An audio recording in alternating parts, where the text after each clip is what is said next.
करते हुए लक्ष्मण धाम सुनाम प्रिय सकल जगत आधार गुरु वशिष्ठ ते राखा लक्ष्मण नाम पुकार।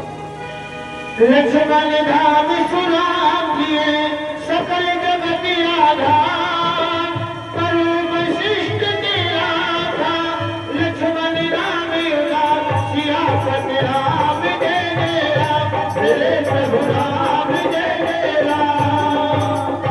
कहा महाराज वशिष्ठ ने जिनका लक्ष्य केवल केवल और केवल प्रभु राम के चरण होंगे इनका नाम मैं लक्ष्मण रखता हूँ। और जो प्रेमियों आज महाराज वशिष्ठ चारों भाइयों का नामकरण बड़े ही विधि विधान के साथ करते हैं।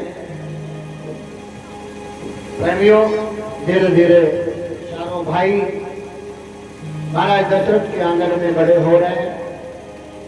उधर महाराज विश्वामित्र के मन में बड़ी चिंता हुई, ये राक्षसों ने मेरे यज्ञ को विध्वंस कर देते हैं, मेरे यज्ञ को पूर्ण नहीं होने दे रहे। तो महाराज विश्वामित्र के मन में आया चलो हम भी राम जी के दर्शन करने चले। तो महाराज विश्वामित्र भी महाराज दशरथ के राजमहल में आते हैं। विश्वामित्र महामुनि ज्ञानी वहां तपस्वी बड़े ही ब्रह्म ज्ञानी महाराज विश्वामित्र आते हैं आज महाराज के राजभवन में। विश्वामित्र महामुनि ज्ञानी सहित बने देवे आश्रम जाने सिया राम जय जय राम सिया राम जय जय राम। प्रेमियों महाराज विश्वामित्र जैसे ही महाराज दशरथ के राजभवन में पधारे तो महाराज दशरथ उनके सम्मान के लिए उनके चरणों का वंदन करते हैं। राज सिंहासन पर बिठाया और बड़ा सम्मान किया। महाराज दशरथ ने कहा कि गुरुवर मेरे लायक कोई सेवा हो तो आप बताओ। महाराज विश्वामित्र कहने लगे कि इन राक्षसों ने मुझे बहुत सताया हुआ है, मेरे यज्ञ को पूर्ण नहीं होने देते। तो मैं आज तुमसे एक वचन लेने आया हूं, आप मुझे वचन दो, आप मेरी याचना को पूरा करोगे। महाराज दशरथ ने कहा मांगो भूम धन धन कोसा सर्वस्व देव आज सहरोसा। आप जो मांगोगे मैं सौगंध खाकर कहता हूँ बड़े खुशी खुशी मैं तुमको जो मांगोगे सो दूंगा। आप अपने मन की इच्छा तो प्रकट करो।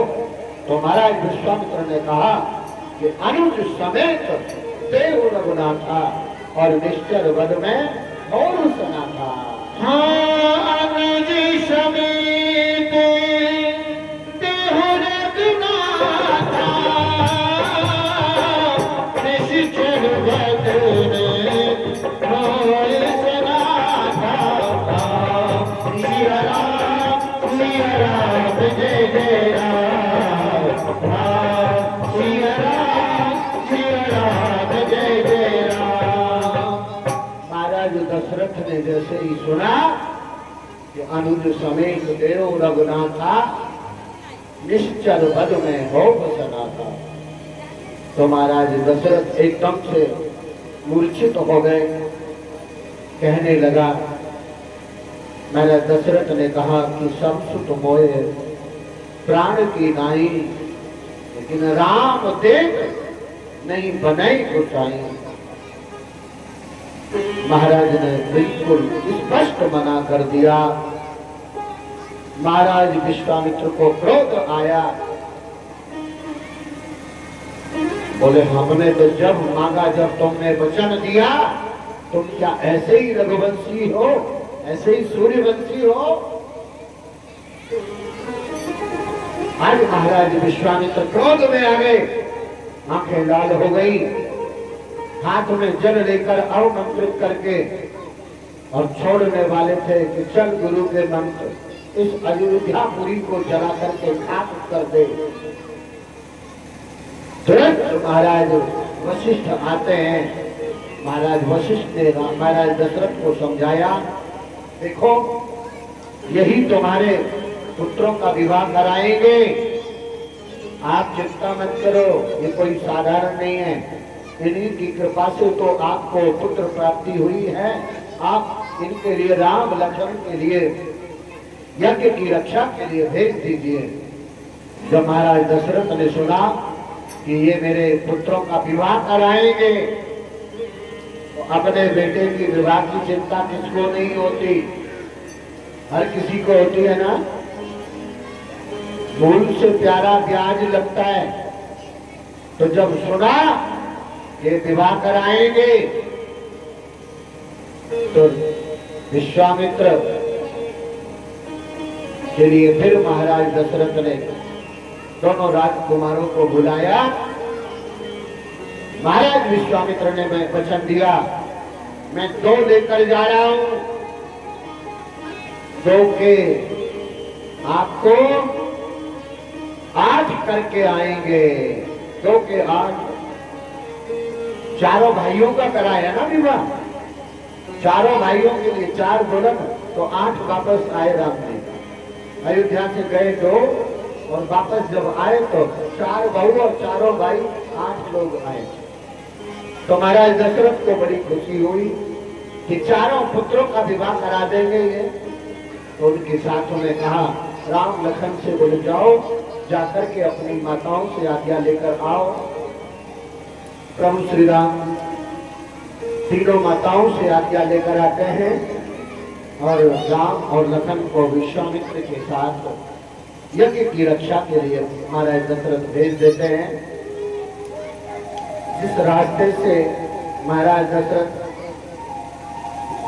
विश्वामित्र और राम लक्ष्मण जा रहे हैं, तो बीच मार्ग में विश्वामित्र जी ने पूछा, बोले हमारे आश्रम जाने के 2 रास्ते हैं, एक रास्ता तो 3 दिन का है, लेकिन उस रास्ते में थोड़ा खतरा है, खतरे से खाली नहीं है वो रास्ता, और एक रास्ता 6 महीने का है। तो बोले बताओ राम जी आप किस रास्ते से चलोगे।